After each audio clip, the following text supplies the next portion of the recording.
It may be April, but it was all May Day at the Morning State. Let's head down to Andi Petrillo, who's standing by with the man of the hour. Andi. So, Brad, you are the morning story, the afternoon story. You are the story of the game. 1,000 here tonight is what you're going to play. When you hit 500, did you think you had another 500 left in you? You know what? I never looked at it that way, but I definitely the last few hundred. Maybe when I got to 700, I thought that my next goal would be to play 1,000 games, and it still seems so far away. But as I inched closer and I saw my teammates and buddies, achieve that, it kind of fueled me to keep playing and play hard. And finally we're here. It's a neat feeling, and definitely a tribute to my family and friends and my teammates that helped me get there. Now, you said that when Buffalo traded you over a decade ago, they thought your career was done, but here you are, Stanley Cup, still playing right now. But was there ever a moment where you sat there and said, maybe I am done? Oh, yeah. I've said that a few times. I think just, as you're winding down a contract, and, I had a few shoulder surgeries, and that was one of my probably reasons why Buffalo got rid of me. I had 2 shoulder surgeries on my right shoulder, and probably for the other reason they got Jeff Sanderson in return, who was a great player for them in the playoffs for them. But you know what? It was a great time in Buffalo. It's a long time ago, and I've still been playing, and it's been great. Now, what does it mean to you to have head coach Ron Wilson? He made you a healthy scratch last night so you could get the 1,000th game against the team that drafted you. Well, I think it's been their plan. I talked to Ron, a few weeks ago, maybe even a month ago, and that seemed to be what his idea was, and it was so thoughtful. And probably I've never been happier to be sat out of a game, really, to do this here in Toronto, my hometown, where my folks can be here, my wife and kids are flying in for, and very happy. Definition of a full circle. Have fun tonight. Thank you. All right, Brad May playing in his 1,000th NHL game. Let's go back upstairs. Thanks, Andi. And we welcome Greg Millen to the set as always. And we got a lot to cover off tonight, Greg, including the turning point really for the Buffalo Sabres as far as playoff chances are concerned, and the injury to Ryan Miller. Yeah, there's no question about it. I mean, the Buffalo Sabres were cruising along pretty nicely until Scott Gomez had something to do with that in a game, and a very innocent-looking play. And when you have those high ankle sprains, they can be extremely a big-time problem for an athlete, let alone a goalie that has to go from one side of the net to the other. Well, the Buffalo Sabres with him in the lineup, Greg, 3-2-1, 4-7-2 without him, and leads one to think you'd better get a pretty decent backup goaltender if you want to compete for the playoffs this time around. How much better are the Buffalo Sabres with Ryan Miller in the lineup between the posts? Well, he's an elite goaltender. I think he's, for me, one of the top 5 in the National Hockey League. He's a player that controls his rebounds so well, and he also handles the puck extremely well. 2 huge assets for the Buffalo Sabre team.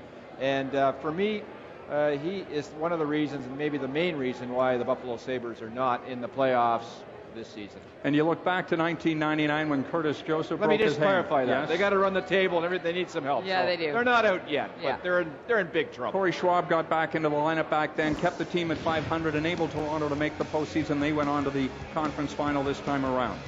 I think the thing with Buffalo is it's not only the fact that they lost their starting goaltender, but they seem to lose all their offense at the same time. Some of their key guys really went into some scoring droughts, and when you're losing that, you've got to step up offensively. You can't depend on that backup who hasn't been in there in so long. And with a guy like Ryan Miller, I think you summed it up perfectly. He is an elite goaltender, and the reason they were in the playoffs, they lose him, everybody else had to bring their game up to that next level, and that didn't happen. Yeah, and Tim Connolly only playing 45 games, and he's been a scorer for this hockey team this year. So another injury up front, as you mentioned, that hurt their offense also. And returning from injury and not being as successful as prior to that injury is something we cover off as we go live down to Andi Petrillo one more time to talk about just that. Oh, Andi will join us in just a moment, but let's talk about that. In Vanek, since his return, certainly a -7, not what he was looking to be at this point. Lindy Ruff talked earlier today about the fact that Vanek, Greg, does not have the same energy levels he had prior to the injury, and he really hasn't caught up, and as a result, the Sabres haven't caught up as well.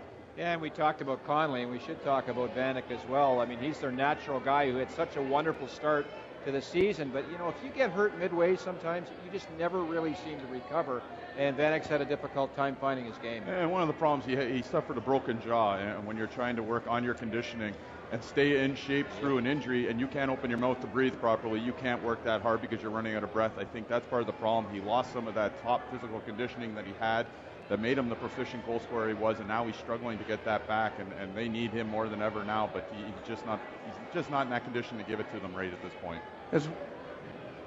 As well, so many Sabres having great years, but they've gone into prolonged slumps. Roy, 2 goals in his last 10 games. Tim Connolly, 1 goal in his last 10. It's a reason why the Sabres are on the outside looking in right now, Jody. Indeed, and let's keep it going a little further off the ice, but in the coaching ranks and beyond.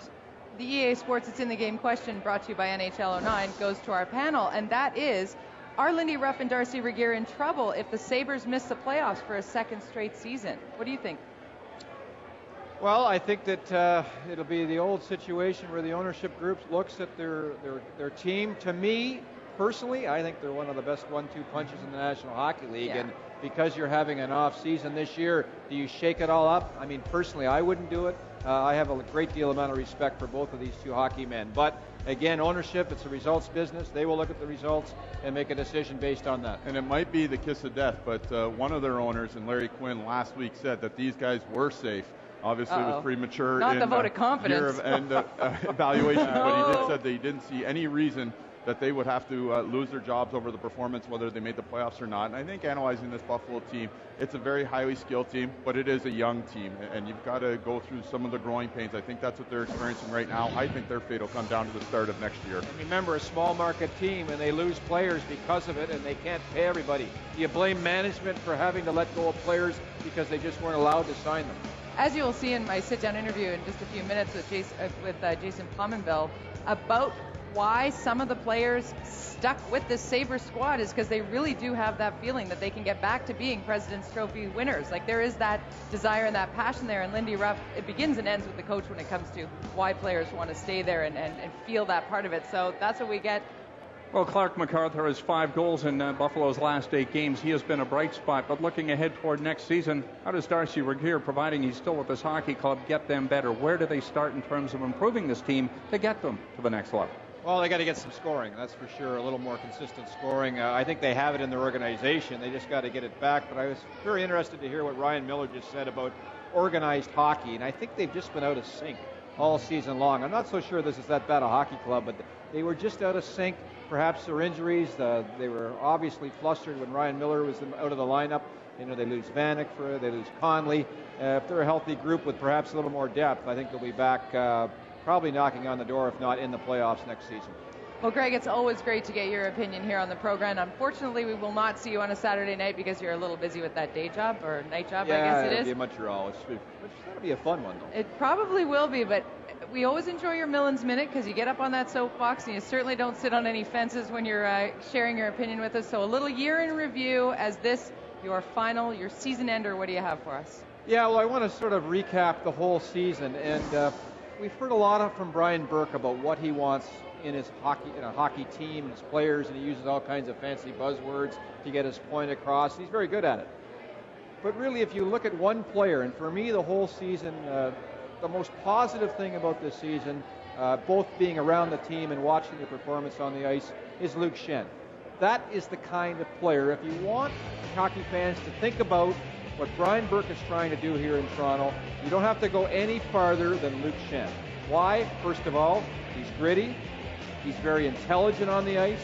He's a physical player, and yet not in a way that puts his team in trouble. He competes game in and game out. Those are all the on-ice things that you're going to see that Brian Burke picks up in his hockey club. But even more than that, and I think at times even more important than that, is his off-ice. He's a leader. He's a quality kid. He's intelligent. He's a team player. All those things that you pick up with high picks. And Brian Burke will get another high pick coming up at this year's draft. Don't be surprised if he tries to move up, if he can. And he will look for the exact same type of ingredients. Grit, determination, maybe size, but that's not necessarily even the major factor if the kid comes to play every game, game in and game out. And he's a quality person off the ice, which is extremely important to Brian Burke. And for me, that's what's going to make this hockey club terrific in a few years. I don't have any doubt about that. It's that hockey IQ. Hockey IQ is a good one. All right. Well, Greg, I'll miss you. Yeah. It was great to be with you this season, and have a great off season when you get there, because you'll have to go right through the playoffs. So work hard. I'll be having the umbrella drinks. We're back. We still got work to do. Nice. Brad Maytalk next.